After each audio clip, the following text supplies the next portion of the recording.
नमस्कार दोस्तों, आप सभी का एक बार फिर से स्वागत है आप सभी के अपने यूट्यूब चैनल परीक्षा के शिक्षा में। तो मैं आशा करता हूं कि आप सभी अच्छे होंगे और आपकी तैयारी अच्छे से चल रही होगी। यहाँ पर आपके लिए रेगुलर बेसिस पे आपकी UP triple S C PET की जो 18 सितंबर को परीक्षा होने वाली है उसकी तैयारी हम रेगुलर बेसिस पे आपकी करा रहे हैं। आज आपकी हिस्ट्री की तीसरी क्लास है। अब मौर्य साम्राज्य और सम्राट अशोक इसके विषय में है। हिस्ट्री वो जो प्राचीन इतिहास के क्वेश्चन आपके पेपर में पूछे जाते हैं उसके संबंधित। तो चलिए देरी ना करते हुए आपकी डायरेक्ट क्लास शुरू करते हैं। तो देखिए आपका पहला क्वेश्चन आपसे क्या पूछा है। पहला क्वेश्चन आपका है, चंद्रगुप्त मौर्य ने नंद वंश के किस शासक को समाप्त कर मौर्य वंश की स्थापना की थी। तो किस वंश नंद वंश के किस शासक को समाप्त करके मौर्य वंश की स्थापना की थी चंद्रगुप्त मौर्य ने। इसका आंसर क्या हो जाएगा, आप सब लोग इसका बताने की कोशिश कीजिए।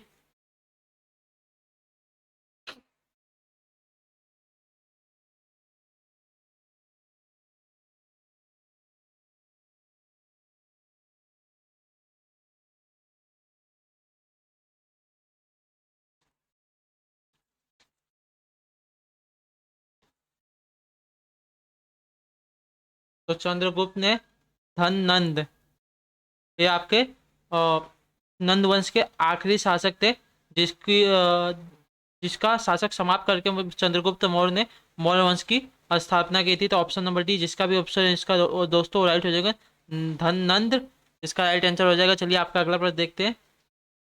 51 नंबर आपका क्या पूछेगा, प्रसिद्ध यूनानी राजदूत मेगास्थनीस किसके दरबार में रहता था। तो आपका प्रसिद्ध यूनानी राजदूत मेगास्थनीस था, वो किसके दरबार में रहता था आपसे पूछा गया। इसका राइट आंसर दीजिए आप सभी लोग। मेगास्थनीस किसके दरबार में रहता था आपका। तो ये रहता था आपके चंद्रगुप्त मौर्य के दरबार में। तो ऑप्शन नंबर इसका ए आप सभी लोग राइट कर ले, जिसका भी ऑप्शन ए है दोस्तों वो 101% आपके राइट हो जाएंगे। चलिए आपका अगला प्रश्न देखते हैं, आपका क्या पूछा गया है। 52 नंबर है, कौटिल्य विश्व प्रसिद्धि रचना है। कौटिल्य की विश्व प्रसिद्ध रचना कौन सी आपको बताना है। कौटिल्य मतलब वही चाणक्य आपके जो चंद्रगुप्त मौर्य के आपके शिक्षक थे, उनका ही पूछा गया है, गुरु थे चंद्रगुप्त मौर्य के। तो कौटिल्य की विश्व प्रसिद्ध रचना कौन सी आपको बताना है। इसका राइट आंसर क्या हो जाएगा, नीतिसार, अर्थशास्त्र, मुद्रा राक्षस या इंडिका। तो कौटिल्य की विश्व प्रसिद्ध रचना आपकी अर्थशास्त्र हो जाएगी। जिसने भी ऑप्शन इसका बी उत्तर दिया दोस्तों राइट हो जाएगा। जो कौटिल्य थे उन्होंने अर्थशास्त्र की रचना की थी और ये विश्व भर में प्रसिद्ध है। ठीक है, तो ऑप्शन नंबर बी इसका राइट आंसर हो जाएगा दोस्तों। चलिए आपका अगला प्रश्न देखते हैं। इंडिका किसकी रचना है, तो बताइए आपका इंडिका जो पुस्तक है ये आपकी बताना है ये किसकी रचना है। तो आप सभी लोग इसका आंसर देने की कोशिश कीजिए दोस्तों, राइट आंसर क्या होगा इसका।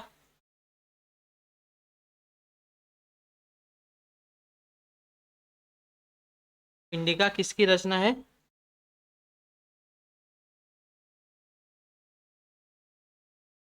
तो इंडिका जो है जो मेगास्थनीज चंद्रगुप्त मौर्य के दरबार में रहता था ये इसकी रचना है। तो ऑप्शन नंबर सी इसका राइट कर लीजिए आप लोगों को। इसका आंसर नंबर सी आपका राइट हो जाएगा दोस्तों। इंडिका जो है मेगास्थनीज की रचना है। चलिए आपका अगला प्रश्न 54 नंबर देखिए आपसे क्या पूछा गया है।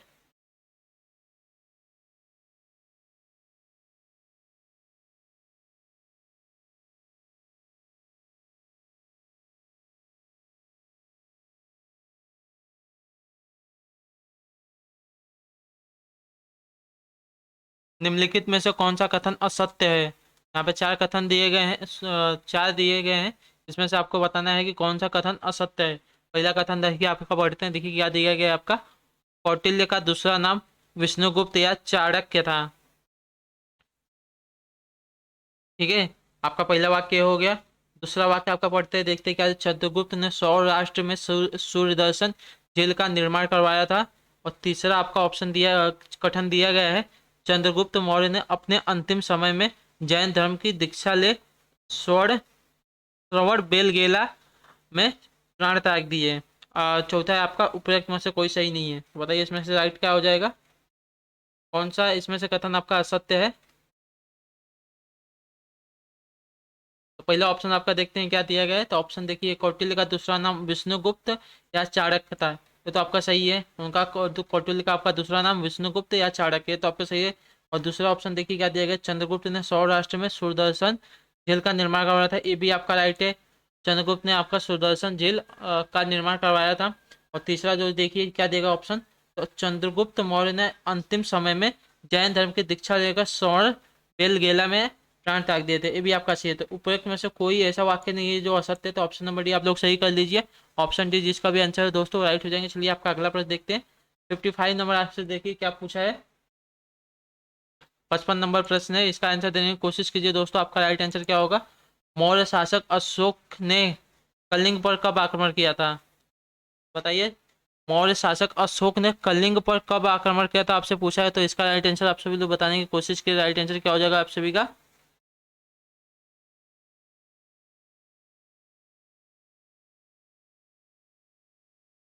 तो आपका 261 ईस्वी पूर्व आपका राइट आंसर हो जाएगा। मौर्य शासक अशोक ने कलिंग पर 261 ईस्वी पूर्व में आक्रमण किया था। तो ऑप्शन नंबर बी इसका राइट आंसर हो जाएगा दोस्तों। आपका अगला प्रश्न इसी के साथ देखिए आपसे क्या पूछा गया है। 56 नंबर है, अशोक के शिलालेखों का सर्वप्रथम किसने पढ़ा था, बताइए। अशोक के शिलालेखों को सर्वप्रथम किसने पढ़ा था,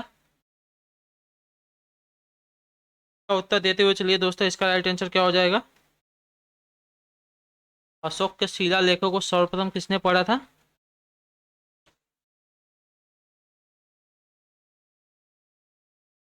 तो जेम्स प्रिंसेप ने अशोक के शिलालेखों को सर्वप्रथम पढ़ा था। ऑप्शन नंबर डी डी इसका राइट हो जाएगा दोस्तों। जिसका भी ऑप्शन डी है एकदम 101% राइट हो जाएंगे। सही उत्तर उनका हो जाएगा, अशोक के शिलालेखों को सर्वप्रथम जेम्स प्रिंसेप ने पढ़ा था। तो ऑप्शन नंबर डी इसका राइट कर लीजिए आप लोग। आपका अगला प्रश्न 57 नंबर आपसे दो देखिए क्या आप कह रहा है, अशोक के किस शिलालेख में उसकी कलिंग विजय का वर्णन है, बताइए। इसका राइट आंसर क्या हो जाएगा, अशोक के किस शिलालेख में उसके कलिंग विजय का वर्णन दिया गया है।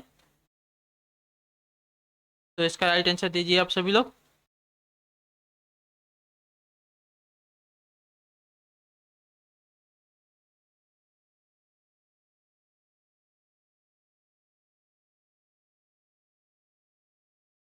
तो अशोक के 13वें शिलालेख में उसके कलिंग विजय का वर्णन दिया गया है। तो ऑप्शन नंबर डी इसका राइट हो जाएगा दोस्तों। आपने इसका ऑप्शन नंबर डी अगर चुना है तो राइट हो जाएंगे। तो चलिए आपका अगला प्रश्न देखते हैं क्या दिया गया आपसे पूछा है कि 58वां प्रश्न है, निम्न में से किस लघु शिलालेख में अशोक का बुद्ध शाक्य एवं अशोक नाम मिलता है, बताइए। इसका राइट आंसर क्या हो जाएगा, किस शिलालेख में किस लघु शिलालेख में अशोक का बुद्ध शाक्य एवं अशोक नाम मिलता है। तो इसका राइट आंसर दीजिए आप सभी लोग। राइट आंसर इसका क्या हो जाएगा,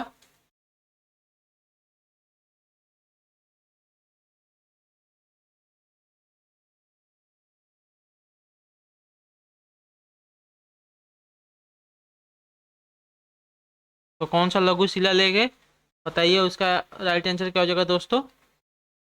तो मास्की जो आपका लघु शिलालेख है इसमें अशोक का बुद्ध शाक्य एवं अशोक नाम मिलता है। तो ऑप्शन नंबर बी आप लोग इसका राइट कर लीजिए आंसर। 58 नंबर का आपका बी ऑप्शन नंबर एकदम राइट हो जाएगा। मास्की जो मास्की है इसमें आपका राइट आंसर हो जाएगा। आपका अगला प्रश्न देखते हैं 59 नंबर देखिए आपका क्या पूछा गया है, अशोक का कौन सा अभिलेख दो भाषाओं में प्राप्त होता है, ग्रीक और अरमेक क्या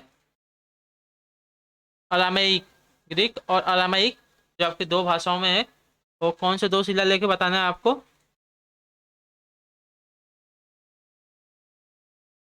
बताइए दोस्तों इसका राइट आंसर क्या हो जाएगा, अशोक का कौन सा अभिलेख अभिलेख दो भाषाओं ग्रीक और अरामेइक में प्राप्त होता है। तो इसका आंसर दीजिए आप सभी लोग। राइट आंसर क्या हो जाएगा दोस्तों,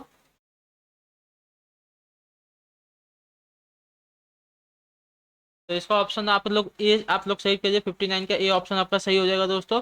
सरे और कुन्ना, सरे और कुन्ना जो आपके दो अभिलेख हैं इसमें ग्रीक और अरामेइक भाषा में प्राप्त होते हैं। तो ऑप्शन आप लोग इसका सही कर लीजिए। ऑप्शन ए आपका राइट हो जाएगा। चलिए आपका अगला प्रश्न देखते हैं। 60 नंबर आपका क्या पूछा गया है, सांची के स्तूप का निर्माण किसने करवाया था। जो सांची के स्तूप का निर्माण आपसे पूछा है ये आपका किसने करवाया है। तो इसका राइट आंसर दीजिए आप सभी लोग। इसका राइट आंसर क्या हो जाएगा, चंद्रगुप्त मौर्य, बिंदुसार, अशोक या कनिष्क। सांची के स्तूप का निर्माण किसने करवाया है। तो इसका निर्माण अशोक ने करवाया है, सम्राट अशोक ने। तो ऑप्शन नंबर सी इसका राइट आंसर होगा दोस्तों। जिसने भी इसका ऑप्शन नंबर सी चुना है तो एकदम राइट हो जाएंगे। आपका अगला प्रश्न देखते हैं 61 नंबर आपसे क्या बोला, मेगास्थनीज ने भारतीय समाज का वर्गीकरण कितने भागों में किया है, 4, 5, 6 या 7। तो मेगास्थनीज जो था, जिसने इंडिका नामक पुस्तक लिखी थी आपकी, और तो उसने भारतीय समाज का वर्गीकरण कितने भागों में किया आपको बताना है।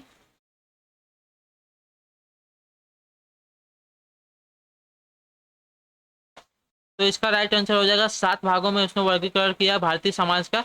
तो ऑप्शन डी जिसका भी है दोस्तों वो राइट हो जाएंगे। मेगास्थनी ने भारतीय समाज का वर्गीकरण 7 भागों में किया है। ठीक है, तो आप सभी को इसका आंसर 7 लोग सही कर लिए। चलिए आपका अगला प्रश्न देखते हैं। 62 नंबर आपसे क्या पूछा गया, किस मौर्य शासक ने धम्म का प्रतिपादन किया था। किस मौर्य शासक ने धम्म का प्रतिपादन किया था, बताइए इसका राइट आंसर क्या हो जाएगा। चंद्रगुप्त मौर्य, अशोक, दशरथ या कुणाल। राइट आंसर दीजिए इसका दोस्तों क्या हो जाएगा। किस मौर्य शासक ने धर्म धम्म का प्रतिपादन किया था।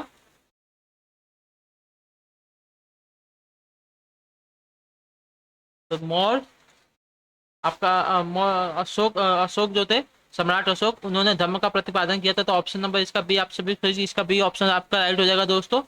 आपका अगला प्रश्न देखते हैं आपसे क्या पूछा है। 63 नंबर है।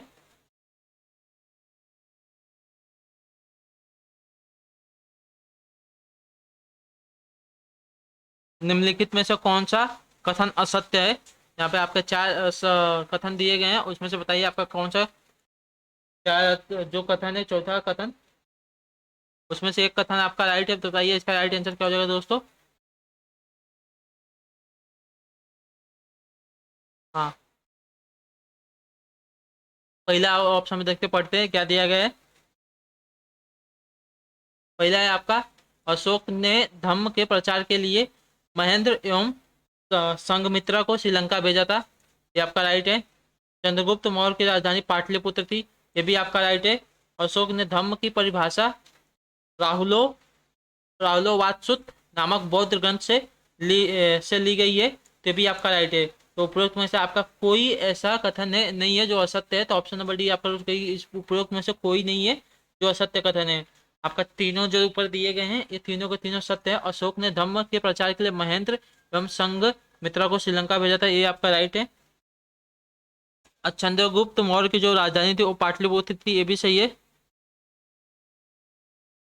अशोक के धर्म की परिभाषा राहुलोवाद सुत नामक बौद्ध ग्रंथ से ली गई है, ये भी आपका राइट है। तो उपरोक्त में से आपका कोई ऐसा कथन नहीं है जो असत्य है। तो ऑप्शन नंबर डी इसका आप लोग सही कर लीजिए। चलिए आपका अगला प्रश्न देखते हैं। 64 नंबर आपका क्या कह रहा है आपसे, मौर्य काल में विष्टि किसे कहा जाता था। तो मौर्य काल में आपसे पूछा जो विष्टि है वो किसे कहा जाता था।